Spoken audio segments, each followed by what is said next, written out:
Magandang araw sa inyong lahat at welcome sa aking channel.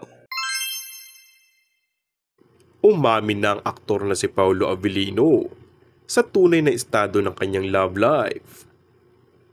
Sa isang interview na paamin si Paulo na may nagpapatibok na ng kanyang puso nang tanungin kung single o taken na ba siya.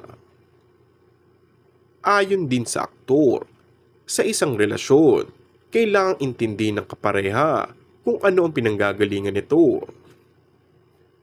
I think we have to empathize with your partner. And for sure, marami kasing problema along the way. Kailangan mong lumaban. Kailangan mong intindihin kung saan nanggagaling yung partner mo, ayon kay Paulo. So now talaga, mas naging ano ako, siguro understanding. Kailangan na nun. Aniya pa.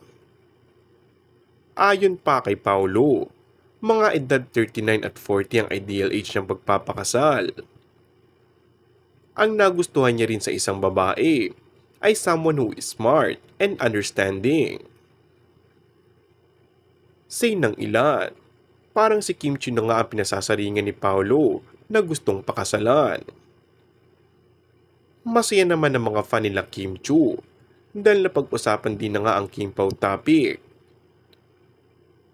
Pero ano ang pakiramdam niya na ang lakas ng tandem nila ni Kim o Kim Pao?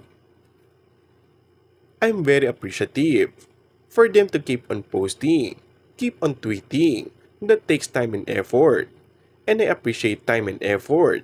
Chika niya.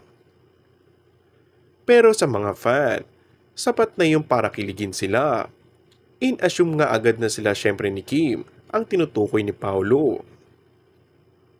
Wow, Paulo is giving hint already that he's not single.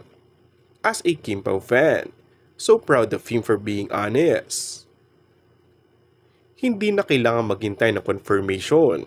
Hintay na lang tayo na ikasal sila ni Kim. And that's all for our today's video.